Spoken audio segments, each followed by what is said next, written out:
from this pain, and they just figured it was his gallbladder. Mm. Right. And so he went to his gastroenterologist and they did a colonoscopy. His colon was fine. And they said, well, your gallbladder is deprecating. So we probably just need to release that, like get rid of it. Let's do an operation. And so he was looking for doctors to internal medicine surgeons to get rid of his gallbladder. But then he had this excruciating pain and he went to the emergency room. And that's when they found the pancreatic cancer.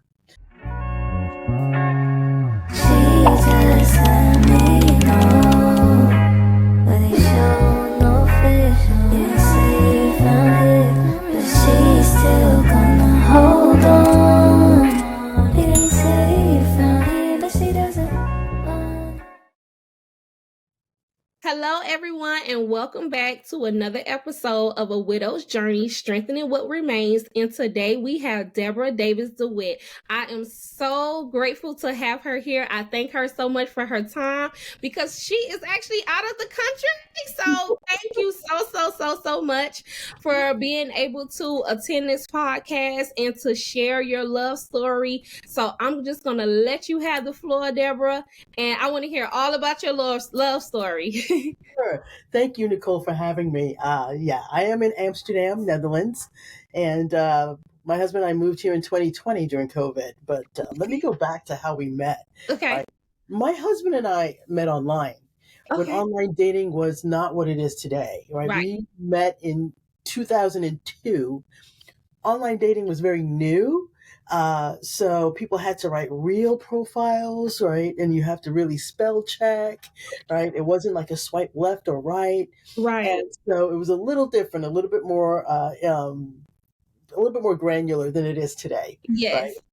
And so our first date we talked a few times before we had our first date. And I was almost 39 when I met him. Okay. Right? So I was older. I always knew I was not going to get married young. Okay. At first, I didn't even think I was going to get married. I thought that I would be, a black girl, Gloria Steinem, right? Yes. Love us. Right. Marriage wasn't top of mind, even though I grew up in the church, and the church is really marriage. My church was very marriage minded because we had a singles ministry and stuff like that. It wasn't something that I was thinking about, right? Right. And then I was in my late 30s, almost, 38, 39. And I tried different ways of meeting, and I met him. And our first date was almost 6 hours, right? Wow. We went to a movie, we went to dinner, we went to a jazz club, we went here, we went there. Wow. So we... Like, you didn't want the night to end, basically. Yes. You didn't want the night to end, so it's like, well, I guess let's go do this. And go do that, right? Yeah.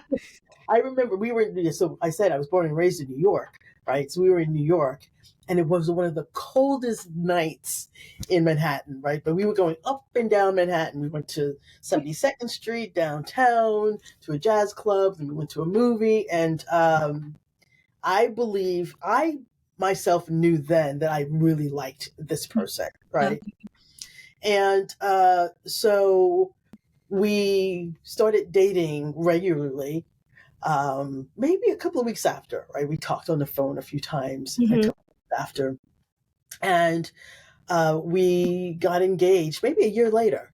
We got engaged a year later because we're older, right? Yeah. So you're like, we don't have time to waste. We know what we want. Let's get to this, right? Right, exactly. And I was married on September 17th, 2005, right? Okay. Had a nice New York City wedding in Manhattan, and had a great wedding there. And then we visited Atlanta a few times. Okay. I have family here. I have my grandparents are here. His sisters are here, right? My sister-in-law. So they're here. They weren't in Atlanta. But what's the name of the city that's close to the beach? Savannah? Yes, they were in Savannah. Okay. And then they moved to Atlanta.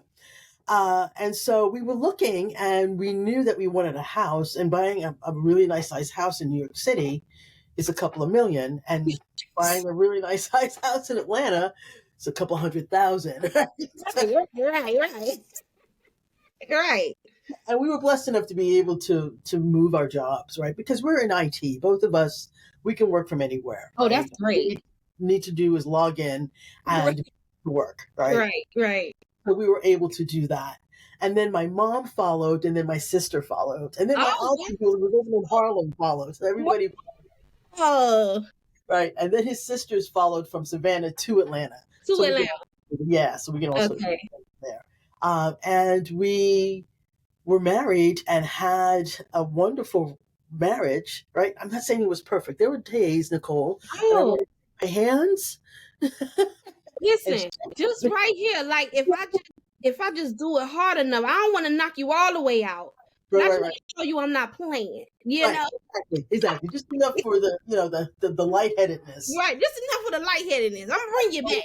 I want you to come back. He's coming for me, right? But he always was able to make me laugh, even when I was angry with him. Let me tell you a story. We were talking about something. We were in our family room. Okay. Talking about something, and I wasn't getting through to him, and I'm just like, I'm done talking to you, right? So sometimes you have to walk away. Yeah. And I walk up the stairs and hit the landing, and he's downstairs, and he screamed, "Whatever, Deborah." Listen, and at that point, I know you rolled your eyes and was like, this man here. It's like what you gonna do? Be mad still? No, just laugh and just keep going because on the floor. Oh my goodness, I couldn't believe that. It was right. So. He always had that way. He, I'm a little bit round, right? So a little bit type A, a little round, and he's always been able to like chill out. All right. Right. There were no rules. Right. This was yes until they say no. Right. There's some of his things that he would say. He goes, "You need to leave that at work. Right. And don't bring that home because at home you're my wife. Right. You're not the engineering manager. Or the you're not manager. Right? Don't senior engineering manager me at all. Right. Please, not at home because I am sitting here enjoying myself, relaxing. I'm not on time. Okay, this is not. I gotta clock in somewhere. Right. Come on. Be my wife. Yes. Right. Yes, be my wife. Yeah. One time he set me a little straight, right? Because I came in, right? Because I just had a day at work, and I transferred that to the house, and he's like, "No, I'm your husband. You're my wife. I'm not one of your engineers. I don't work for you. Leave that at work. Right, please. And then go upstairs, put some lingerie on, and then come down and make me some dinner." Right. And then come down, maybe some dinner because I'm hungry. I've been waiting on you all day. Thank you. Listen, I love it. You know what? Because what is telling me now, like you guys had such of a good balance, you know, and that's what's like important. You're not, I mean, when you're married, you're two different people. Yeah. You're trying to men to become one, where you have men to become one, Right. but you still do have two different personalities, and then of course for him to be able to balance you, that is just like so good. And then you didn't feel no type of way about it. It's just like, okay, I understand, because this your person and he's getting through to you and you're like, okay, I get it. Now, if it had been sister and them and mama and them telling you, probably would have said, excuse me, I can do what I want to do. It would have probably been a different approach, but because this is your husband, because, the love that you guys have, it came off different. You accepted it. Yes. It's funny because when I was younger and I grew up in the church and I became born again at 19, right? I went to church as a kid, right? Yeah. My grandfather was a deacon of a church. My grandmother, so I always went to church. Right. But I became born again and when I was 19, but I always saw the women like serving their husbands, right? Like making their plates. And I was quote unquote a Christian feminist, right? Right, making their plates. Right. Like, why are we doing that? He's grown. He can make his own. Right. And then when I got married, it's not because it was mainly because of him, because I wanted to do that for him. Yes. Right. And I know today that's sort of antiquated, right? I think it is. I don't know though. I mean, I did it. I did Yeah, it. I did it. I would fix his plate. I did it all the time. He would just sit down and it was just me. All right, babe, let me get your plate together. yeah, yeah, Fork, knife, yeah, napkin. You want something else? You want a hot sauce? yeah, You want some lemonade? Like, what do you want to drink? Like, it just flowed like that. So yeah. I don't know if to say that it's gone. I just think maybe because too, and I don't know if this for all women, but I'm just gonna say they just probably don't feel it being reciprocated. See, I knew that in my, Right. what I'm saying, with my husband, like he would have done that for me. So it's like, well, let me do Yes. it for him, and it was never a Right. thought of anything else. So I think a lot of Right. times it's just, it may not be reciprocated, you know what I'm saying, with the woman. So they're like, I ain't doing that. He could get his own, so Exactly. he don't get mine, type thing. I mean, I hope it changes. I hope the men would, be like, okay, let me do this for my wife, let Yeah. me make her, day feel lighter. Let me, serve her, instead of the woman always serving, because that's the typical thing. Thing. Yeah. Yeah, and he would do that definitely, right? He would. I would, but I had to sort of train him a little bit because sometimes people bring into the skills that they learn from another relationship into a Yes. new one, and Yes. not really understanding this is a whole new person who has a Whole new totally person. different mindset. Right.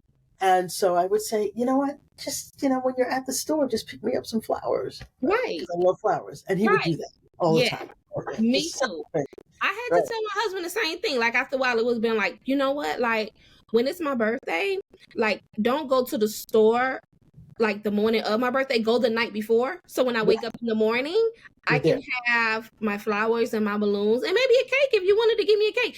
And I right? would love that. Don't wait till I'm up and I know that you're leaving to go get my stuff. Like that It is, surprised me a little bit, right? yeah, like surprise me a little bit. Okay. Like Right. come home, with flowers, because I love flowers too. I would tell him come home with flowers. And then if it clicked and he would just do it all the time. It would be on Yeah, a random. Eric was the same way. It was What was just your husband's flowers all the name? time. What's your husband's name? Andre. Andre. Yeah, Yeah. Eric is the same way. He would just bring home flowers just to bring home Yes. Just flowers. bring them home. And it was just, the love was just truly felt, because I was like, oh, he really got it. Yeah, Like he really listened and yes. like was like, okay, my wife loves flowers. So I'm just going to start bringing flowers, or even more so too. So, I knew my husband since the 7th grade.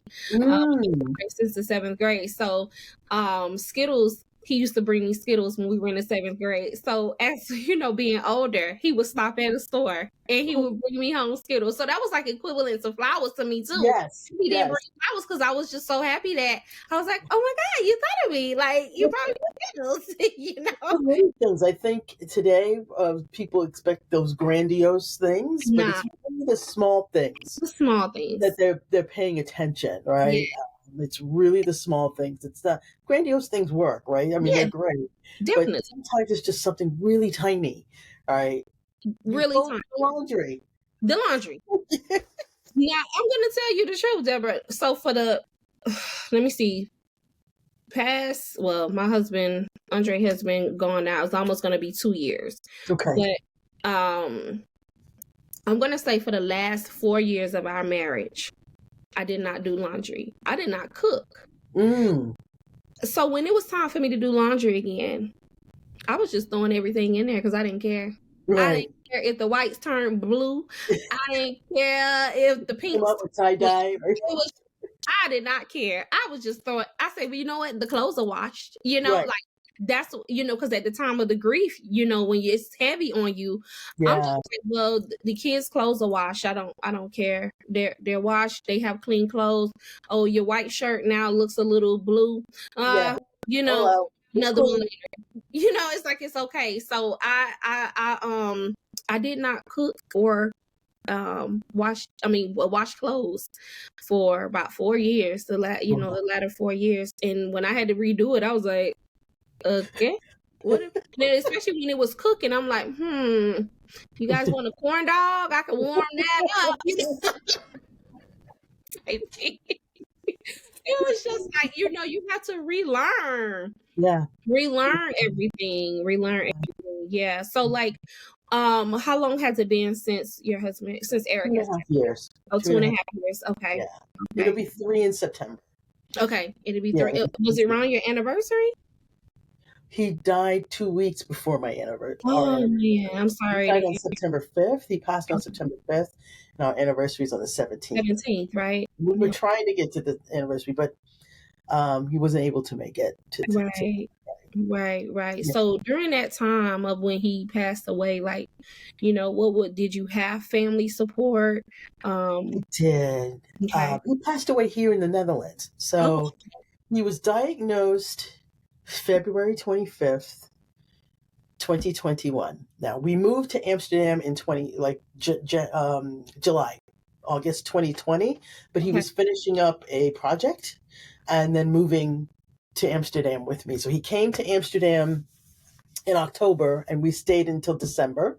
And then we both went back in December back to Atlanta to celebrate the holidays. And then we both came back in January, and I stayed, and he had to go back because of work, right? And then Okay. he was coming right back in February, right? Right. At the end of February, he was coming back, but he was suffering from this pain, and they just figured it was his gallbladder. Mm. Right. And so he went to his gastroenterologist and they did a colonoscopy. His colon was fine. And they said, well, your gallbladder is deprecating. So we probably just need to release that, like get rid of it. Let's do an operation. And so he was looking for doctors to internal medicine surgeons to get rid of his gallbladder. But then he had this excruciating pain and he went to the emergency room. And that's when they found the pancreatic cancer. Wow. And he had cancer in 7 organs, right? His pancreas, his liver, gallbladder, his spleen, his left kidney, lungs, and lymph nodes, right? So it was very aggressive, stage Yeah. 4, right? I mean, there's different levels of stage 4, Right. right? And once it metastasized, it can move to one other location, but it had moved throughout his body, right? Right. And so now we had to be in a process of fighting this disease. Yeah. And one thing I know your situation is different, right? Because I went through an illness, right? And one thing when you become a caregiver, you forget about yourself, right? So I wasn't even thinking about me.